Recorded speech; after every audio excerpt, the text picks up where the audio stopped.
ओम शांति। आज बाबा की ज्ञान मुरली 17 सितंबर 2020 का।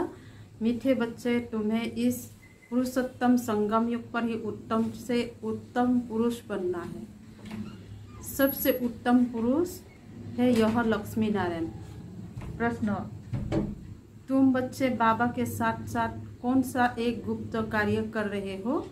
उत्तर, आदि सनातन देवी देवता धर्म और देवी राजधानी की स्थापना। तुम बाबा के साथ गुप्त रूप से यह कार्य कर रहे हो। बाप भगवान है जो आकर काटू के जंगल को फूलों का बगीचा बना रहे हैं। उस बगीचे में कोई भी खौफनाक दुख देने वाली चीज होती नहीं। सत्युग की दुनिया में कोई भी ऐसा दुख देने वाला, बाबा कहते, खतरनाक कुछ भी नहीं है। ना कोई जानवर, ना कोई मनुष्य। गीत, आखिर वह दिन आया आज जिसका इंतजार था। ओम शांति। रूहानी बाप बेट रूहानी बच्चों को समझाते हैं। समझाएंगे तो जरूर शरीर द्वारा। आत्मा शरीर बिगर कोई भी कार्य कर नहीं सकते। रूहानी बाप को भी एक ही बार पुरुषोत्तम संगम युग पर शरीर लेना पड़ता है। यह संगम युग भी है, इनको पुरुषोत्तम युग भी कहेंगे, क्योंकि इस संगम युग के बाद फिर सतयुग आता है। सतयुग को भी पुरुषोत्तम युग कहेंगे। बाबा कर स्थापना भी पुरुषोत्तम युग की करते हैं। संगम युग पर आते हैं तो जरूर वह भी पुरुषोत्तम युग हुआ। यहाँ भी बच्चों को पुरुषोत्तम बनाते हैं बाबा। यहाँ ही हम बच्चों को पुरुषोत्तम बनाते, फिर तुम पुरुषोत्तम नई दुनिया में रहते हो। पुरुषोत्तम अर्थात उत्तम से उत्तम पुरुष यह राधे कृष्ण अथवा लक्ष्मी नारायण है। यह ज्ञान भी तुमको है और धर्म वाले भी मानेंगे बरोबर यह हेवन के मालिक है। भारत की बड़ी भारी महिमा है, परंतु भारतवासी खुद नहीं जानते। कहते भी है ना, फलाना स्वर्गवासी हुआ, परंतु स्वर्ग क्या चीज है यह समझते नहीं है। आपे ही सिद्धि करते स्वर्ग गया, कोई शरीर छोड़ता है तो इसका मतलब नरक में था पहला। हेवन तो जब बाप स्थापन करे वो तो नई दुनिया को ही कहा जाता है। दो चीज है ना, स्वर्ग और नरक। मनुष्य तो स्वर्ग को लाखों बरस कह देते हैं। तुम बच्चे समझते हो कल स्वर्ग था, इन्हों की राजाई थी, फिर बाबा से वर्षा ले रहे हो।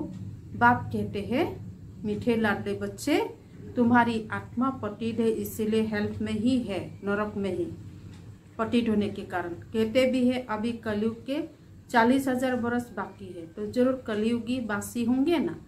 पुरानी दुनिया तो है ना। मनुष्य बेचारे घोर अंधेरे में है। पिछाड़ी में जब लोग आग लगेगी तो यह सब खत्म हो जाएंगे। तुम्हारी प्रीत बुद्धि है नंबर वार पुरुषार्थ अनुसार, वो भी जितना प्रीत बुद्धि होंगे उतना उस पद पाएंगे। सवेरे उठकर बहुत प्यार से बाप को याद करना है। बल प्रेम के आंसू भी आए, क्योंकि बहुत समय के बाद बाप आकर मिले हैं। बाबा अब आकर के हमको दुख से छुड़ाते हैं। हम विषय सागर में गोटे खाते कितना दुखी होते आए हैं। अभी यह है रोरक नरक। अभी तुमको बाबा ने सारे चक्र का राज समझाया है। मूल वतन क्या है वह भी आकर बताते हैं। पहले तुम नहीं थे, इसको कहते ही है काटू का जंगल।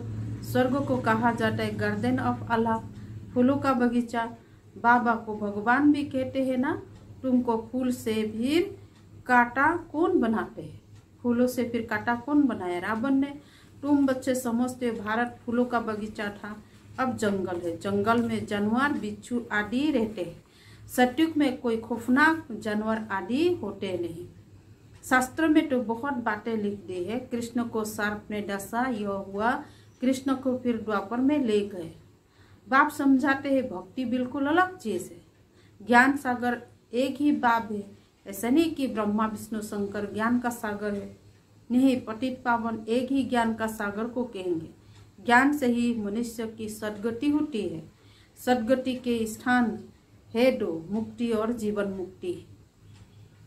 अभी तुम बच्चे जानते हो यह राजधानी स्थापन हो रही है, परंतु गुप्त बाबा ही आकर के आदि सनातन देवी देवता धर्मों की स्थापना करते हैं। तो सब अपने अपने मनुष्य चोले में आते हैं पाठ बजाने के लिए। बाबा को अपना चोला तो है ही नहीं, ड्रेस है नहीं बाबा का, जो स्थूल शरीर, इसीलिए इनको निराकार गॉड फादर कहा जाता है। बाकी सब है शाकाहारी। इनको कहा जाता है इनकॉर्पोरेल गॉडफादर, इनकॉर्पोरेल आत्माओं का, निराकारी आत्माओं का वो पिता। तुम आत्माएं भी वहाँ रहती हो, बाबा भी के वहाँ रहते हैं, परंतु है गुप्त सब। बाप भी आकर आदि सनातन देवी देवता धर्मों की स्थापना करते। मूल वतन में कोई दुख नहीं। बाप कहते हैं तुम्हारा कल्याण है ही एक बात में।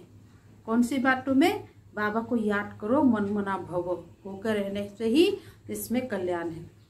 बस बाबा का बच्चा बना, बच्चे को वर्षा अंडरस्टूड है, मिलना ही है। अल्प को याद किया तो वर्षा जरूर है। सत्युगी नई दुनिया का, इस पतित दुनिया का विनाश भी जरूर होना ही है। अमरपुरी में जाना ही है। अमरनाथ तुम पार्वतियों को अमर कथा सुना रहे। तीर्थ पर कितने मनुष्य जाते? अमरनाथ पर कितने जाते हैं तीर्थ करने के लिए?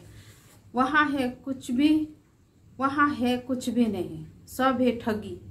भक्ति आदि करने जाता है, बाबा कहते वो सब तो सब जैसे कुछ नहीं, ठगी जैसा। सच की रट्टी भी नहीं कहते। गाया भी जाता है झूठी काया झूठी माया, इसका भी अर्थ होना चाहिए। यहाँ है ही सब झूठ, यह विज्ञान की बात है। ऐसा नहीं कि ग्लास को ग्लास कहना झूठ है। बाकी बाबा के बारे में जो कुछ बोलते हैं वह सब झूठ बोलते हैं, क्योंकि सच्चाई कुछ मालूम नहीं है। इसलिए खुद परमात्मा आकर के सच्चाई बताते। सच बोलने वाला एक ही बाप है। अभी तुम जानते हो बाबा आकर के सच्ची सच्ची सत्यनारायण की कथा सुनाते संगम पर। कैसे सच्ची सत्यनारायण बनना है, उसके लिए सत्य कथा सुना रहे। झूठे हीरे मोती भी होते हैं ना, आजकल झूठ का बहुत शो है। उनकी चमक ऐसी होती है, सच्चे सोने से भी अच्छे। यह झूठे पत्थर पहले नहीं थे, पिछाड़ी में बिलाट से आया। झूठे सच्चे साथ मिला देते, पता नहीं पड़ता। फिर ऐसे चीजें भी निकालते जिससे परखते हैं। मोती भी ऐसे झूठे निकाला जो जरा भी पता नहीं पड़ सकता। अभी तुम बच्चों को कोई संशय नहीं रहता। संशय वाले फिर आते ही नहीं है बाबा के पास। प्रदर्शनी में कितने ढेर आते हैं लोग। बाबा कहते अब बड़े बड़े दुकान निकालो, यह एक ही तुम्हारा सच्चा दुकान है। तुम सच्ची दुकान खोलते हो। बड़े बड़े सन्यासियों के बड़े बड़े दुकान होते हैं, जहाँ बड़े बड़े मनुष्य जाते हैं। तुम भी बड़े बड़े सेंटर खोलो। भक्ति मार्ग की सामग्री बिल्कुल अलग है। ऐसे नहीं कहेंगे कि भक्ति शुरू से ही चली आई है, नहीं। ज्ञान से होती सदगति अर्थात दिन। वह संपूर्ण निर्विकारी विश्व के मालिक थे। मनुष्य को यह भी पता नहीं कि यह लक्ष्मी नारायण विश्व के मालिक थे। सूर्यवंशी और चंद्रवंशी और कोई धर्म होता नहीं। बच्चों ने गीत भी सुना। तुम समझते हो आखिर वह दिन आया आ संगम का, जो हम आकर अपने बेहद के बाप से मिले। बेहद का वर्षा पाने के लिए पुरुषार्थ करते।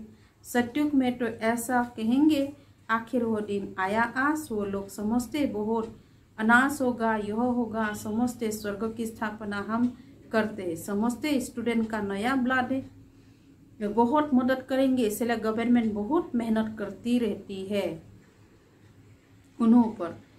और फिर पत्थर आदि भी वही मारते। फिर हंगामा मचाने में पहले पहले स्टूडेंट ही आगे रहते। वो बड़े होशियार होते, उनका न्यू ब्लड कहते। अब न्यू ब्लड की तो बात ही नहीं। वह ब्लड कनेक्शन अभी तुम्हारा है रूहानी कनेक्शन। कहते हैं ना बाबा हम आपका 2 मास का बच्चा हूँ। कोई बच्चे रूहानी बर्थडे मनाते, कोई ईश्वरीय बर्थडे ही मनाना चाहिए कहते बाबा। लौकिक बर्थडे नहीं है, रूहानी बर्थडे ईश्वरीय जन्म का है।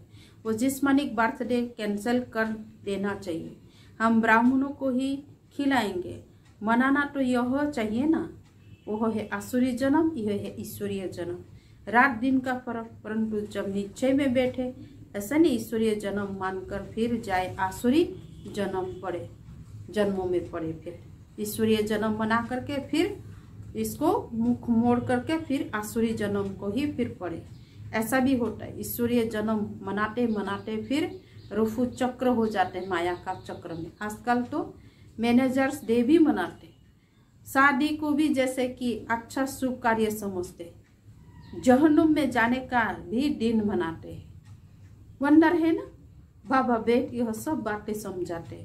अब तुमको तो ईश्वरीय बर्थडे ब्राह्मणों के साथ ही मनाना है।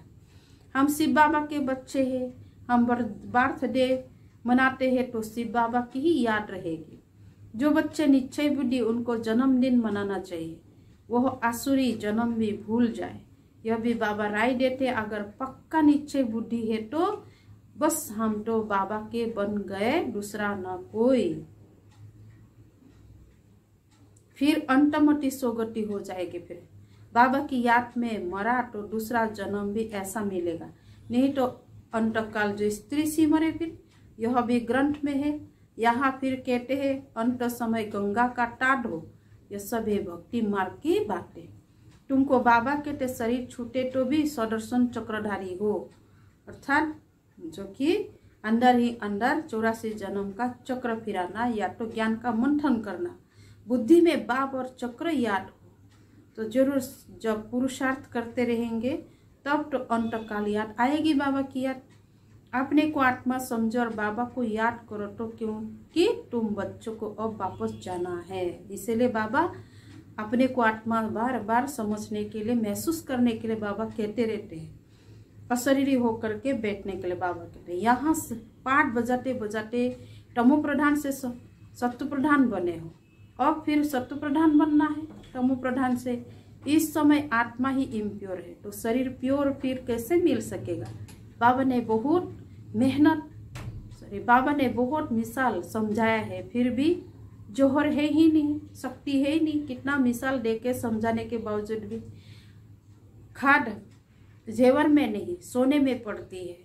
24 कैरेट से 22 कैरेट बनना होगा तो चांदी डालेंगे, अभी तो सोना है ही नहीं, सबसे लेते रहते हैं। आजकल नोट भी देखो कैसे बनाते हैं, कागज भी नहीं है। बच्चे समझते कल्प कल्प ऐसा ही होता आया है। पूरी जांच रखते हैं, लौकार शादी खोलते हैं, जैसे किसी की तलाशी आदि ली जाती है ना। गायन भी है, किन की दबी रही धूल में, किन की राजा खाई, किन की आग लगी। जो बाबा कहते आग भी जोर से लगती है, उसका सफल होगा जो धनी के नाम पर सफल किया। तुम बच्चे जानती हो सब होना है, इसीलिए बेग बेगेस तुम भविष्य के लिए तैयार कर रहे हो। और कोई को मालूम थोड़ी है, तुमको ही वर्षा मिलता है 21 जन्म के लिए। तुम्हारे ही पैसे से भारत को स्वर्ग बना रहे हैं, जिसमें फिर तुम ही निवास करेंगे। तुम बच्चा अपने ही पुरुषार्थ से आपे ही राज तिलक लेते हो। गरीब निवास बाप स्वर्ग का मालिक बनाने आए हैं, लेकिन बनेंगे तो आपने पढ़ाई से, कृपा या आशीर्वाद से नहीं। टीचर का तो पढ़ाना धर्म है, टीचरों का काम पढ़ाना, कृपा की बात नहीं। टीचर को गवर्नमेंट से पगार मिलती है, सो तो जरूर पढ़ाएंगे। इतना बड़ा इजाफा मिलता है, पद्मापति बनते हो, कृष्ण के पाँव में पद्म की निशानी देते हैं। तुम यहाँ आए हो भविष्य में पद्मापति बनने। तुम बहुत सुखी साहूकार अमर बनते हो, काल पर विजय पाते हो। इन बातों को मनुष्य समझ न सके। तुम्हारी आयु पूरी हो जाती है, अमर बन जाते हो। उन्होंने फिर पांडवों के चित्र लंबे चौड़े बना दिए। समझते पांडव इतने लंबे थे, अब पांडव तो तुम हो। कितना रात दिन का फर्क है। मनुष्य कोई जास्ती लंबा तो होता नहीं है, 6 फुट का होता है। भक्ति मार्ग में पहले पहले शिव बाबा की भक्ति होती है, वह तो बड़ा बनाएंगे ना। पहले शिव बाबा की अभिविसारी भक्ति चलती है, फिर देवताओं की मूर्ति बनाते हैं, उनके फिर बड़े बड़े चित्र बनाते हैं, फिर पांडवों के बड़े बड़े चित्र बनाते। ये सब पूजा के लिए चित्र बनाते हैं। लक्ष्मी की पूजा 12 मास में एक बार करते हैं। जगत अम्बा की पूजा रोज करते रहते हैं। यह भी बाबा ने समझाया है, तुम्हारा डबल पूजा होती है। मेरी तो सिर्फ आत्मा यानी लिंग की ही होती है पूजा। तुम्हारे शालिग्राम के रूप में भी पूजा होती है और फिर देवताओं के रूप में भी पूजा होती है। रुद्र यज्ञ रचते हैं तो कितने शालिग्राम बनाते, तो कौन बड़ा हुआ। तब बाबा बच्चों को नमस्ते करते हैं कितना ऊंच पर प्राप्त कराते हैं। बाबा कितनी गुह बातें समझाते हैं, सुनाते ही रहते बाबा। तो बच्चों को कितनी खुशी होना चाहिए। हमको भगवान पढ़ाते हैं, भगवान भगवती बनाने के लिए कितना शुक्रिया मानना चाहिए, जिसने हमें ऐसा भगवान भगवती बनाने के लिए रोजाना हमें पढ़ाई पढ़ाते। उनकी कहते कितनी शुक्रिया मानना चाहिए। बाबा की याद में रहने से सपना भी अच्छे आएंगे, साक्षात्कार भी होगा। अच्छा मीठे मीठे सिखलेटे बच्चों प्रति माता पिता बाप दादा का याद प्यार और गुड मॉर्निंग। रूहानी बाप की रूहानी बच्चों को नमस्ते, रूहानी बच्चों की रूहानी बाप दादा को भी याद प्यार गुड मॉर्निंग, नमस्ते नमस्ते और नमस्ते। धारणा के लिए मुख्य सार 1 नंबर है, अपना ईश्वरीय रूहानी बर्थडे मनाना है, रूहानी कनेक्शन रखना है, ब्लड कनेक्शन नहीं। आसुरी जिस्मानिक बर्थडे भी कैंसिल हो, फिर याद भी न आए। लौकिक बर्थडे मनाना बाबा कहते कैंसिल करो। 2 नंबर, अपना बैगेज भविष्य के लिए तैयार करना है, अपने पैसे भारत को स्वर्ग बनाने की सेवा में सफल करने हैं, अपने पुरुषार्थ से अपने को राज तिलक देना है। आज का वरदान, स्मृति का स्विच ऑन कर सेकंड में अशरीरी स्थिति का अनुभव करने वाले प्रीत बुद्धि भव। जहाँ प्रभु प्रीत है वहाँ अशरीरी बनना 1 सेकंड के खेल के समान है। जैसे स्विच ऑन करते ही अंधकार समाप्त हो जाता है, ऐसे प्रीत बुद्धि बन स्मृति का स्विच ऑन करो तो देह और देह की दुनिया की स्मृति का स्विच ऑफ हो जाएगा। यह सेकंड का खेल है। मुख से बाबा कहने में भी टाइम लगता है, लेकिन स्मृति में लाने में टाइम नहीं लगता। यह बाबा शब्द ही पुरानी दुनिया को भुलाने का आत्मिक बम है। अच्छा, आज का स्लोगन है, देह भान को मिटाने के बोझ से परे रहो तो डबल लाइट फरिश्ता बन जाएंगे। कहते देह भान की मिट्टी के बोझ से परे रहो तो डबल लाइट फरिश्ता बन जाएंगे। ओम शांति।